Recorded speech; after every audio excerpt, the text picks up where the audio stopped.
बस एक निवेदन किया भोले बाबा से, देखना मेरा शंकर कितनी जल्दी सुनता है, वो देखिएगा। दुनिया के लोग चाहे तुम्हारा कितना भी बुरा सोच लें, दुनिया के लोग चाहे तुम्हारे लिए कितना भी बुरा कर लें, पर अगर शंकर कृपालु है, शिव अगर दयालु है, तो चिंता करने की जरूरत नहीं है। चिंता सब शंकर को छोड़ दो, सब शिव को।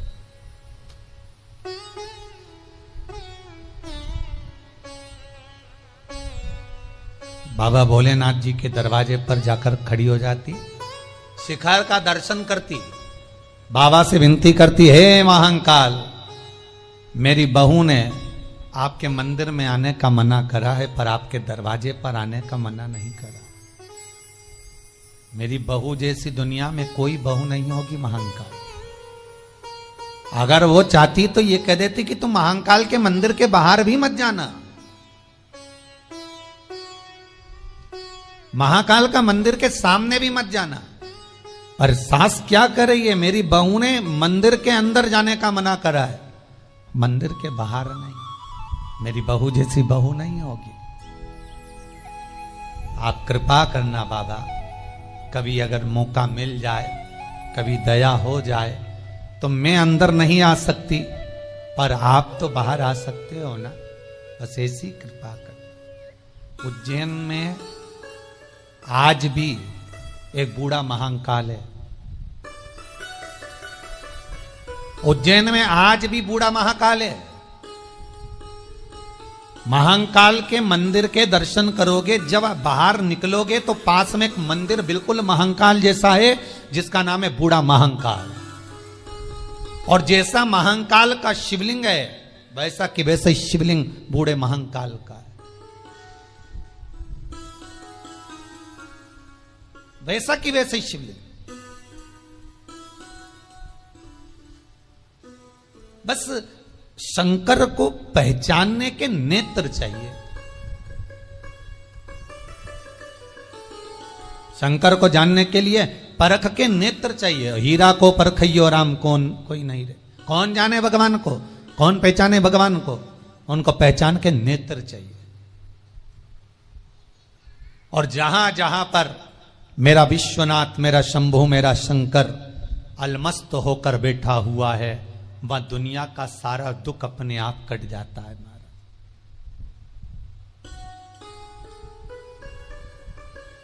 कभी बेंगलोर जाएं तो बेंगलोर से 54 किलोमीटर की दूरी पर शिव गंगा मंदिर है। जो लोग कथा सुन रहे हो, तो कभी आप लोग अगर बेंगलोर जाएं तो वहां से 54 किलोमीटर की दूरी पर शिव गंगा मंदिर है। थोड़ा ऊंचाई पर है शिवगंगेश्वर। पूरी दुनिया का केवल एक ऐसा मंदिर है शिवगंगेश्वर, जिस पर भगवान शंकर पर घी चढ़ाया जाता है तो वो मक्खन बन जाता है उसी समय।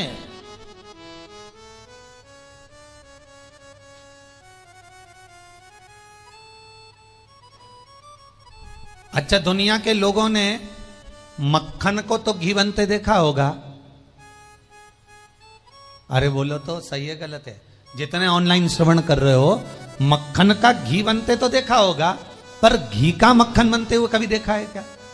पर दुनिया में केवल एक मंदिर ऐसा है भगवान शंकर का, शिवगंगेश्वर।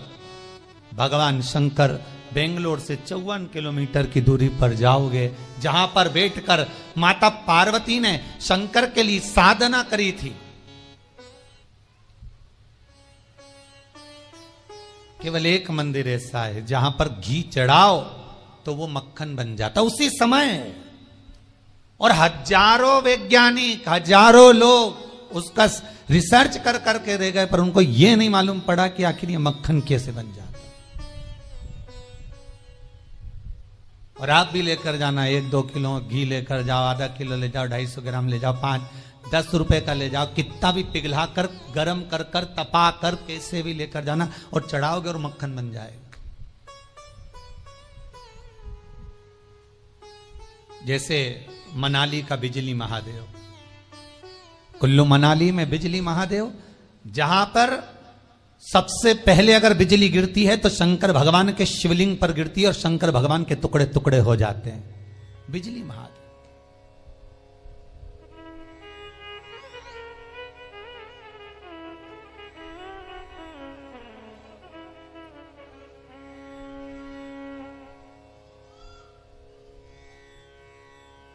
एक एक स्वरूप का दर्शन।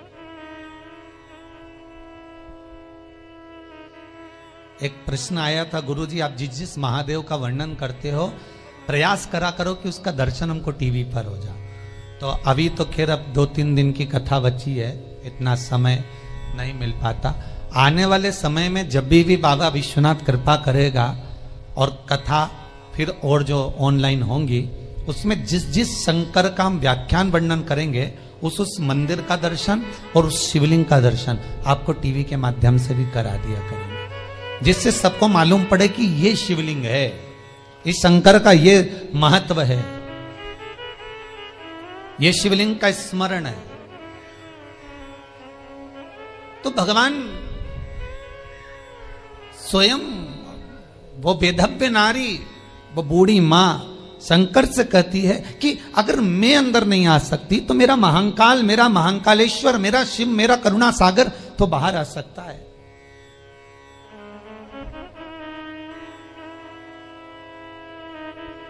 Why?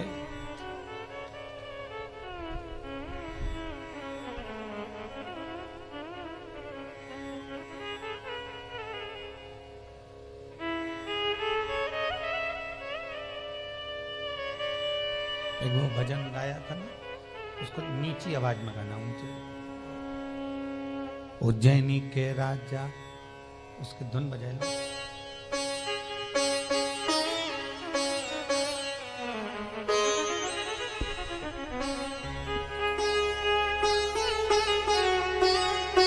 धुन बजाए।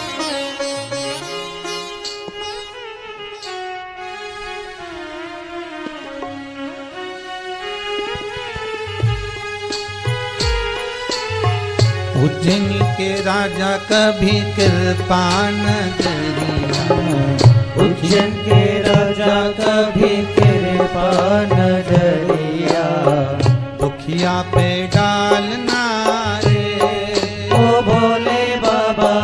उज्जैन के राजा कभी कृपा न करिया, दुखिया पे डालना रे ओ भोले बाबा।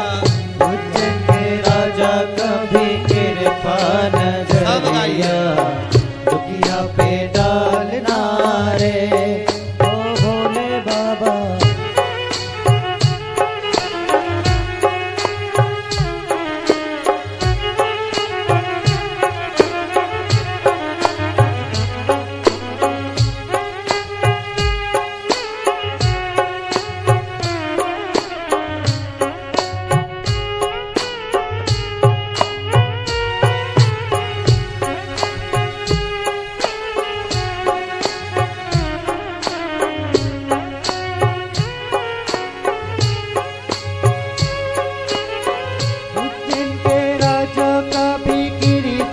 नजरिया दुखिया पे डालना रे, जिनके राजा कभी कृपा नजरिया दुखिया पे डालना रे। राजा महाराजा का भी कृपा नजरिया, राजा महाराजा का भी कृपा नजरिया, दुखिया पे डालना रे ओ भोले बाबा। राजा महाराजा का भी कृपा नजरिया, दुखिया पे डालना रे।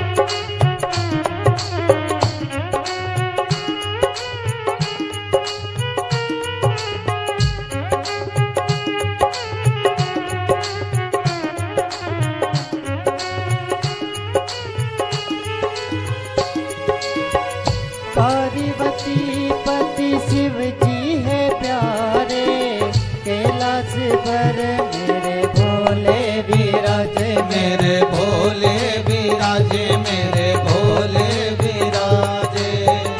पार्वती पति शिव जी है प्यारे, कैलाश पर मेरे भोले विराजे, मेरे भोले विराजे, मेरे भोले विराजे। मन का मनेश्वर बाबा मन की मुरादे, महाकालेश्वरी बाबा मन की मुरादे, झोली में डालना रे ओ भोले बाबा झोली में डालना रे। उज्जैन के राजा कभी कृपा नजरिया, दुखिया पे डालना रे ओ भोले बाबा उज्जैन के राजा कभी कृपा नजरिया, दुखिया पे डालना रे ओ दुखिया पे डालना रे, दुखिया पे डालना रे। बूढ़ी माँ, वो बूढ़ी माँ सामने खड़ी होकर बाबा से कहती मैं अंदर नहीं आ सकती, पर आप तो राजा महाराजा हो,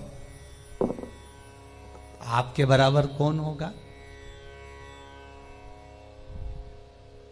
आप कृपा करोगे तो आप बाहर निकलकर दर्शन जरूर दो।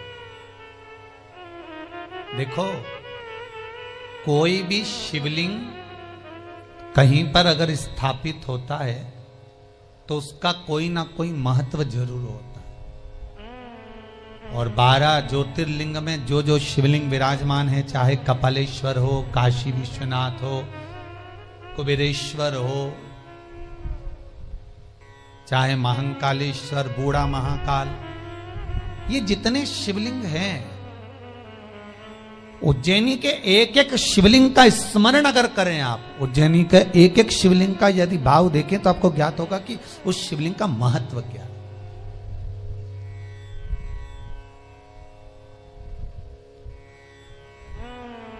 क्यों बना बूढ़ा महाकाल?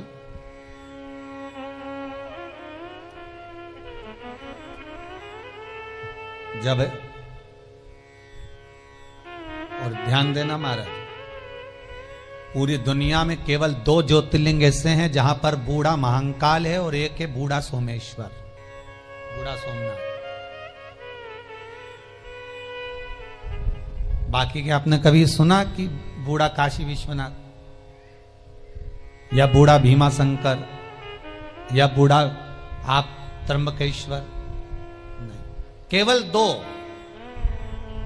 एक मेरे महाकाल, जिनको महाकाल मंदिर के प्रांगण में ही, महाकाल मंदिर से बाहर जब निकलोगे तो राइट में बूढ़ा महाकाल विराजमान है, बिल्कुल राइट में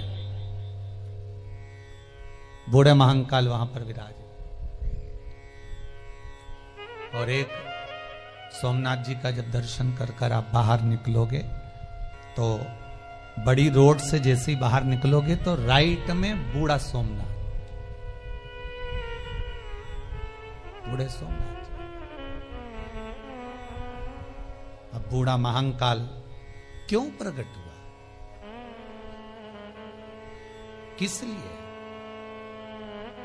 आपने हजारों बार उज्जैन जाकर दर्शन करा होगा महाकाल का, बूढ़ा महाकाल का, पर कभी मन में विचार आया कि ये बूढ़ा महाकाल का आने का कारण क्या है? जब महाकाल थे तो बूढ़े महाकाल का क्या काम, किस लिए, क्यों? तो महाराज बुढ़िया रोज निवेदन करती, रोज प्रार्थना करती, रोज नमन करती और बाबा से रोज कहती कि मैं मंदिर के अंदर नहीं आ सकती, नहीं तो मेरी बहू बाहर निकाल दे।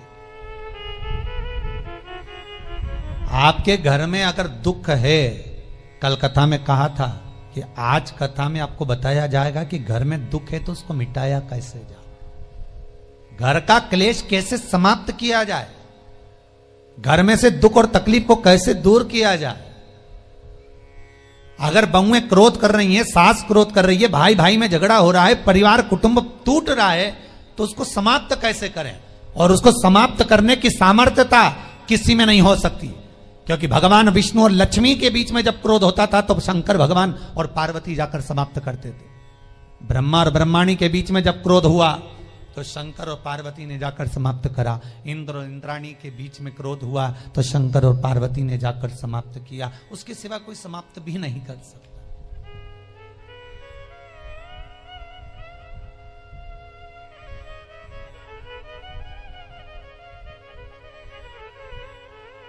उसके सिवाय कोई जाम ही नहीं सकता। महाराज, मेरा क्लेश भगवान भोलेनाथ से महाकाल से कह रही है, वो विधवा नारी, वो बेधव्य स्त्री, बाबा अगर मैंने चरण रख दिया तो फिर मेरी बहू मुझे घर से निकाल दे।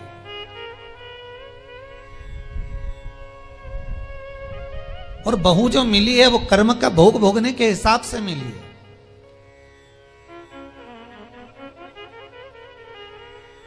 अगर अच्छी बहू मिल जाती तो तुम भगवान के मंदिर जाते क्या?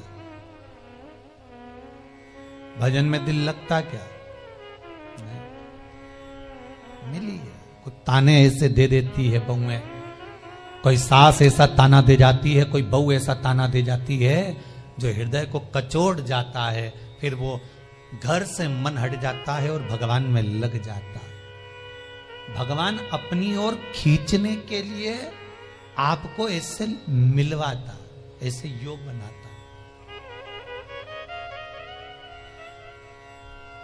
भगवान शिव शंकर उस बूढ़ी मां के लिए रोज जो कहकर जाती है, शिखर का दर्शन कर कर जाती है, रोज प्रार्थना कर कर जाती है, रोज निवेदन कर कर जाती है, आज वो बूढ़ी मां के लिए, उस बुजुर्ग मां के लिए, उस बूढ़ी मां के लिए महाकाल भी बूढ़ा बना है।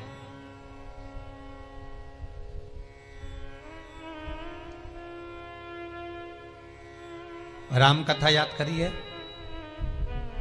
तुलसीदास जी रामचरितमानस में लिखते हैं कि जब राम जी अयोध्या में वापिस आए, बुजुर्ग माताओं को बेटे के रूप में लग रहे हैं, किसी को पति के रूप में लग रहे हैं, किसी को पुत्र के रूप में लग रहे हैं, किसी को राजा के रूप में लग रहे हैं, किसी को प्रजा के रूप में। जैसी जिसकी दृष्टि होती है, सामने वाला वैसा नजर आता है। भगवान को देखने की जो भाव होगा, भगवान को देखने की जो दृष्टि होगी, उस दृष्टि से भगवान आपको उस रूप में नजर आएगा, भगवान उस रूप में दिखेगा।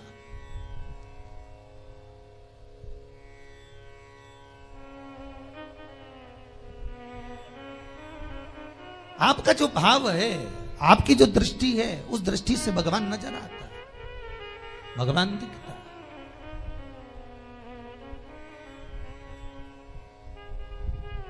महाराज कृपा करिए, भगवान शंकर उस बूढ़ी माता के लिए बूढ़ा महाकाल बन गए, बूढ़ा महाकाल। अब एक दिन बूढ़े का रूप रखकर, मेरे भोलेनाथ बूढ़े का रूप रखकर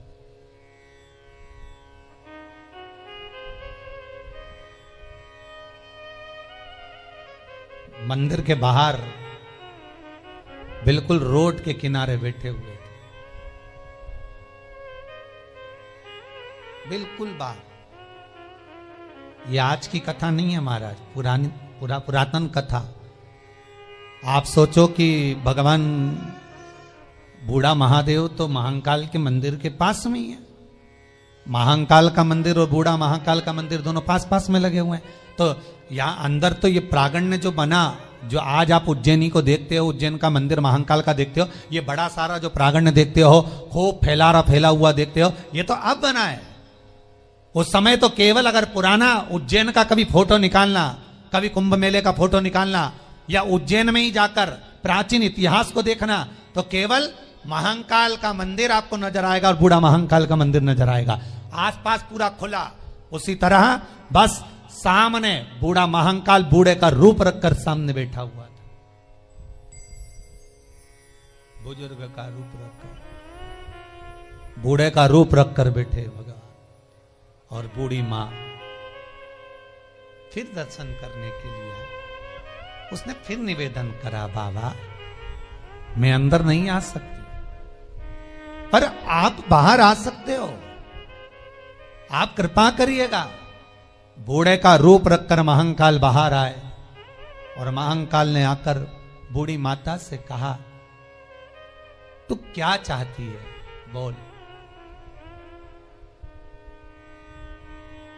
क्या दूं तुझको, बता। बूढ़ी माता कहती है, मैं आपसे क्यों मांगू, आप कौन? हमारी भारत की सरकार भी ये कहती है कि ट्रेन में सफर कर रहे हो तो किसी का सामान कोई खा रहा है तो उसका खाने का सामान लेकर बिल्कुल मत खाना, नहीं तो कोई दवाई मवाई मिला दे तुम्हारा बैग में ले जाए। सही है? तो बूढ़ी